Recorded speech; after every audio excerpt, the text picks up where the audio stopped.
गुलाब जामुन, बालूशाही, घेवर सारी चीज़ें भूल जाएँगे जब इस तरीके से बाज़ार में मिलने वाली महँगी रेसिपी घर के ही सामान से आप बनाकर तैयार करेंगे।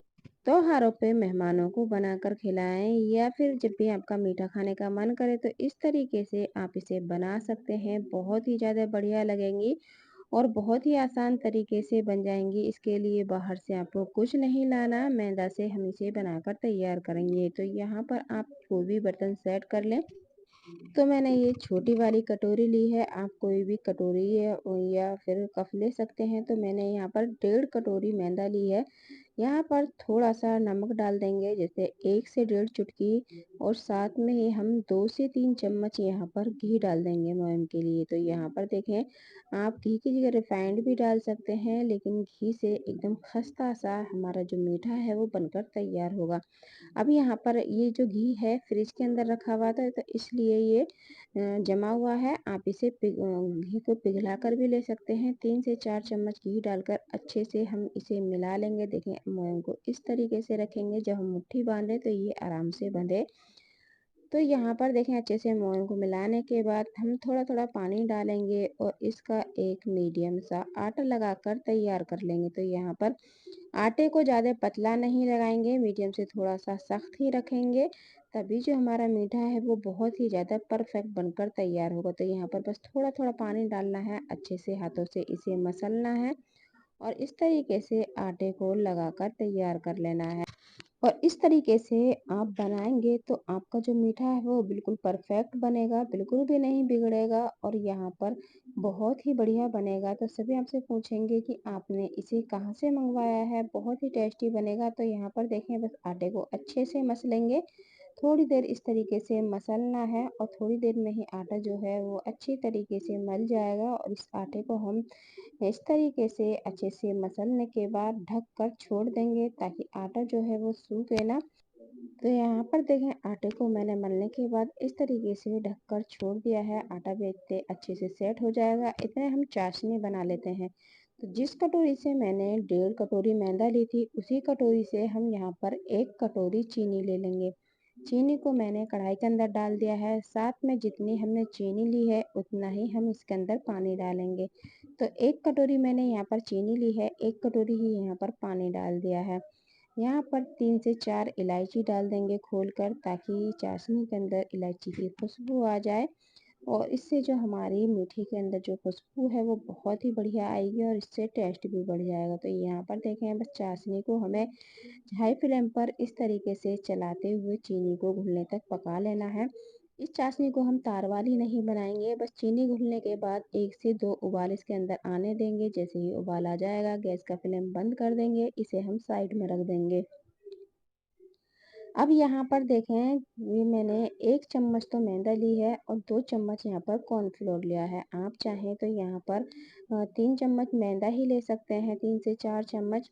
और यहाँ पर इन दोनों को अच्छे से मिक्स करने के बाद 3 से 4 चम्मच मैं यहाँ पर रिफाइंड तेल डालकर अच्छी तरीके से मिक्स कर लूँगी। देखें, इस तरीके से अच्छे से मिला लेना है, इसका एक साटा बनाकर तैयार कर लेना है।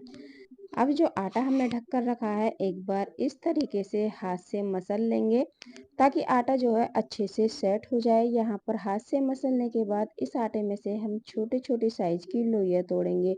लोइयाँ हमें एक बराबर की तोड़नी है। तो यहाँ पर देखें, इस तरीके से हमने 5 से 6 यहाँ पर लोइयाँ इसकी बनाकर तैयार कर लेनी है। तो यहाँ पर मेरे आटे से 5 लोई बनी है। इन्हें हम एक साइड में रख देंगे और एक लोई को उठाएंगे, सूखे आटे में लगाते हुए इसकी एक रोटी बेलकर तैयार करेंगे। तो बहुत ही आसान तरीके से ये बिल जाएंगी और इन्हें बेलने में कोई भी दिक्कत या परेशानी आपको नहीं आएगी। तो यहाँ पर देखें, बस सूखा मैदा लगा लें और इस तरीके से इसे बेल लें।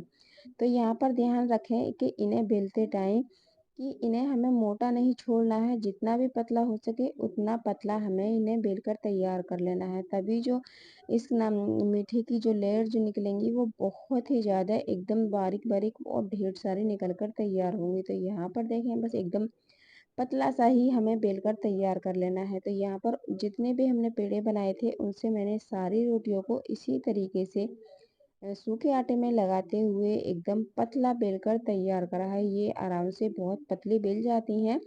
इन्हें पतला बेलने में कोई भी दिक्कत नहीं आएगी। तो यहाँ पर देखें बस इतना पतला हमें इन्हें बेलकर तैयार कर लेना है। मैंने पाँचों आटे से इसी तरीके से रोटियां बेलकर तैयार कर ली हैं। अब यहाँ पर जो हमने चकले पर रोटी बेलकर रखी है, तो उसके ऊपर जो हमने साटा बनाकर रखा है, 1 चम्मच साटा लेंगे और अच्छे से पूरी रोटी के ऊपर फैला देंगे। तो यहाँ पर हमें अच्छे से साटे को फैलाना है पूरी रोटी के ऊपर। और यहाँ पर देखिए बस अच्छे से फैलाने के बाद हम ऊपर से थोड़ी सी मैदा डाल देंगे। तो यहाँ पर थोड़ी सी मैदा डाल देंगे ताकि इसकी जो लेयर है वो ढेर सारी निकल कर तैयार हो। यहाँ पर देखें हमने सूखा आटा ऊपर से डाल दिया है। ऊपर से जो हमने रोटी बेल कर रखी है, एक रोटी ली है, फिर से ऊपर से चिपका दी है।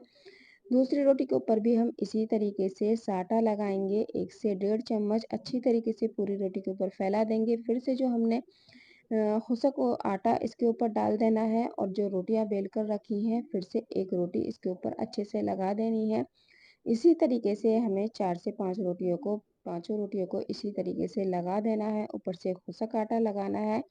और यहाँ पर देखें ये मैंने लास्ट वाली रोटी भी इसके ऊपर इस तरीके से रख दी है और हल्का सा हाथ से इस तरीके से इन्हें दबाते हुए थोड़ा सा सेट कर लेंगे। और यहाँ पर हम बेलन लेंगे, बेलन से हल्के हाथ से हम इन्हें बेलकर थोड़ा सा बड़ा कर लेंगे। तो यहाँ पर देखें बस एक साथ ज़्यादा जोर से इन्हें ना बेलें, बस हल्के हाथ से बेलेंगे तो ये आराम से बेल जाएंगी। और इन्हें एक बराबर दोनों तरफ से घुमाते हुए हम इसे थोड़ा सा पतला बेलकर तैयार कर लेंगे। तो यहाँ पर देखें मैंने इसे थोड़ा सा बड़े साइज का बेलकर तैयार कर लिया है। अब यहाँ पर एक कोने से इस तरीके से उठाएंगे और इस तरीके से चिपका देंगे। अगर आपके पास साटा बचा हुआ है तो बीच में साटा भी लगा सकते हैं। और यहाँ पर देखें दोनों कोनों को इस तरीके से चिपकाने के बाद नीचे से उठाएंगे, इस तरीके से हम यहाँ पर इसे भी फोल्ड कर देंगे। चारों तरफ से इस तरीके से फोल्ड करने के बाद इसे हमें चौकोर बनाकर तैयार कर लेना है। अब यहाँ पर अच्छी तरीके से चौकोर बनाकर इसे अच्छे से हाथ से सेट कर लेंगे और यहाँ पर इसे फिर से बेलन से हम हल्के हाथ से इस तरीके से दबाते हुए बेलेंगे। तो ये एकदम बराबर बिलकर तैयार होगा। तो यहाँ पर देखें बस हल्के ही हाथ से बेलना है, एक साथ ज़्यादा जोर नहीं लगाना। तो यहाँ पर एक तरफ से ये बिल गया है, इसे इस तरीके से घुमा लेंगे, दूसरी तरफ से भी घुमाने के बाद बेलन से हम इस तरीके से बेलेंगे। तो दोनों तरफ ये बिल्कुल बराबर बिलकर तैयार होगा। तो यहाँ पर ध्यान रखना है कहीं से ये मोटा पतला नहीं रहना चाहिए, इसे हमें एकसार ही बेलना है। हल्के हाथ से इस तरीके से घुमाते हुए बेलेंगे तो ये बहुत ही जल्दी इस तरीके से बेलकर तैयार हो जाएगा। तो यहाँ पर देखें एकदम बारीक नहीं बेलना है, थोड़ा सा इसे मोटा ही रखना है। मैंने आपको दिखाया है कितना मोटा इसे रखना है। अब यहाँ पर इसे बेलने के बाद चाकू लेंगे और इसे 1 से 1.5 इंची की दूरी पर इस तरीके से इसकी पट्टियाँ कट कर तैयार कर लेंगे। तो यहाँ पर देखें मैंने इसमें से सारी पट्टियों को काट लिया है। आप चाहें तो इन्हें छोटा बड़ा पतला छोटा इस तरीके से काट सकते हैं, जिस तरीके से भी आपको पसंद है। अब यहाँ पर देखें अब मैंने लंबाई में कट कर लिए हैं, अब इसे हम चौड़ाई में भी इस तरीके से कट कर लेंगे और इसकी 3-3 इंची की पट्टी बनाकर तैयार कर लेंगे। तो यहाँ पर देखें बस एक पट्टी को उठाएंगे और इस तरीके से दोनों कोनों को पकड़ेंगे और इसे इस तरीके से हम घुमा देंगे इस तरीके से। तो ये बहुत ही आसान तरीके से बन जाता है। आप चाहें इस तरीके से भी बना सकते हैं, लेकिन इस तरीके से एक कोने को पकड़कर इस तरीके से घुमा देंगे तो बहुत ही अच्छा सा डिजाइन बन जाता है और इसकी जो परतें हैं बहुत ही आसानी से खुल जाएंगी। एक पट्टी को उठाएंगे और एक कोने को पकड़कर इस तरीके से घुमा देंगे, बीच में से इस तरीके से उंगली अंगूठी से बीच देंगे तो इस तरीके से बहुत ही बढ़िया सा डिजाइन बन जाता है। और इस तरीके से ये दिखने में भी बहुत ही ज़्यादा बढ़िया लगता है। आप चाहें इन पट्टियों को इसी तरीके से भी सेक सकते हैं, लेकिन इस तरीके से बना लेंगे तो हल्का सा डिजाइन पड़ जाएगा और ये सीखने के बाद बहुत ही ज़्यादा प्यारा लगेगा। तो इसे बनाने में कोई भी दिक्कत नहीं आएगी। बस इस तरीके से एक पट्टी को पकड़ेंगे और इस तरीके से घुमा देंगे, उंगली अंगूठे के बीच में हल्का सा इस तरीके से दबा देंगे तो बहुत ही आसान तरीके से ये डिजाइन बन जाता है। कोई भी दिक्कत परेशानी नहीं आएगी। तो यहाँ पर देखें मैंने गैस के ऊपर एक पैन में तेल को गर्म होने के लिए रख दिया है। तेल को हल्का गर्म करेंगे, ज़्यादा तेज गर्म नहीं करेंगे। जो हमने ये मट्ठी बनाकर रखी है इन्हें हम एक एक कर तेल के अंदर डाल देंगे। गैस का फ्लेम बिल्कुल लो रखेंगे, लो फ्लेम पर ही सेकेंगे। अगर हाई फ्लेम पर सेकेंगे तो इनकी जो परतें हैं वो खुलेंगी भी नहीं और ये अंदर तक अच्छी तरीके से सीखेंगे भी नहीं, अंदर से कच्चे रह जाएंगे और ये खाने में बिल्कुल भी बढ़िया नहीं लगेंगे। तो यहाँ पर देखें मैंने बिल्कुल लो फ्लेम पर इन्हें सेका है तो ये एकदम अंदर तक अच्छी तरीके से सिक कर तैयार होंगी। तो यहाँ पर देखें बस इन्हें लो फ्लेम पर सीखने दें और ये थोड़ी ही देर में इसकी जो परतें हैं वो खुलने लगेंगी और ये थोड़ी देर में ही ऊपर आ जाएंगी। और ध्यान रखें कि डालने के बाद आप इन्हें तुरंत ना पलटें वरना सारी लेयर जो है वो बिखर जाएंगी। तो इन्हें पहले एक तरफ से सिकने दें तभी इन्हें पलटे। तो यहाँ पर देखें बस इन्हें लो फ्लेम पर मैंने सेक लिया है और ये एक तरफ से सिक गई हैं। यहाँ पर आप देख सकते हैं कि जो लेयर है वो भी सारी खुल गई हैं और ये जो है तेल के ऊपर आ गई है। तो मैंने यहाँ पर एक बार में ढेर सारे जो बनाकर रखे थे वो डाल दिए हैं। आप इन्हें थोड़ा थोड़ा कर सेकिए तो ये पलटने में आसानी होगी। तो यहाँ पर देखें बस इन्हें हम पलट देंगे क्योंकि ये एक तरफ से खुल गई हैं। जब इस तरीके से ऊपर आ जाएं और इनकी लेयर जो है वो खुलने लगें तो तभी इन्हें पलटें वरना ये जो है एकदम बिखर जाएंगी, तेल में एकदम खुल जाएंगी।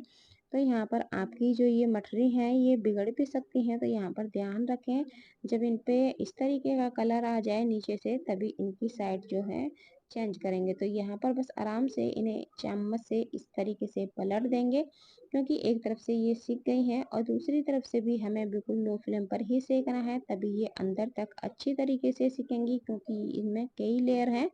अच्छी तरीके से सिक कर तैयार होंगी और ये खाने में भी बढ़िया लगेंगी। तो यहाँ पर देखें बस मैंने इसी तरीके से दोनों तरफ से इन्हें अलट पलट कर सेक लिया है तो ये बहुत ही अच्छी तरीके से सिक जाती हैं। तो यहाँ पर देखें बस इस तरीके से लो फ्लेम पर अच्छा सा कलर आने तक दोनों तरफ से अलट पलट कर सेक लें और इन पर अच्छा सा कलर भी आ गया है, ये सिक भी गई हैं। इन्हें हम निकाल लेते हैं। अगर आप इस तरीके से बनाएंगे तो आपको कोई भी दिक्कत परेशानी नहीं आएगी।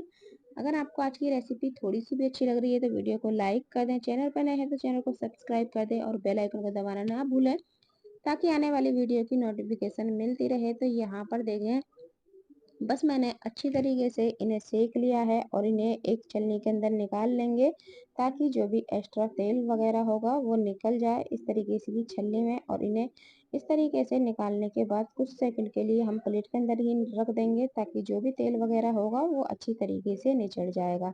तो यहाँ पर जो हमने चाशनी बना कर रखी है और ये हल्की सी गुनगुनी है। अब इसे हम इस चाशनी के अंदर डाल देंगे और जो बाकी के रह गए हैं उन्हें भी हम निकाल लेंगे और इस चाशनी के अंदर ही डाल देंगे। चाशनी यहाँ पर हल्की सी गुनगुनी होनी चाहिए तभी ये जो है एकदम चाशनी को अंदर तक पी लेंगे। और इन्हें ज़्यादा देर चाशनी के अंदर रखने की ज़रूरत नहीं है, बस डालकर और अच्छी तरीके से चाशनी के अंदर हम इन्हें अलट पलट कर देंगे तो बहुत ही जल्दी ये चाशनी को एब्जॉर्ब कर लेते हैं और ये एकदम बहुत ही जल्दी बढ़िया से हमारे जो मीठा है वो बनकर तैयार हो जाएगा। तो यहाँ पर देखें बस अच्छे से मैंने बस इन्हें 1 से 2 बार अलट-पलट कर दें चाशनी के अंदर और इन्हें ज़्यादा देर रखने की ज़रूरत नहीं है, तुरंत की तुरंत बाहर निकाल लें और ये देखें बहुत ही बढ़िया मज़ेदार सा आपका मीठा बनकर तैयार है। मिलते हैं किसी एक और नई रेसिपी के साथ एकदम खस्ता करारा सा।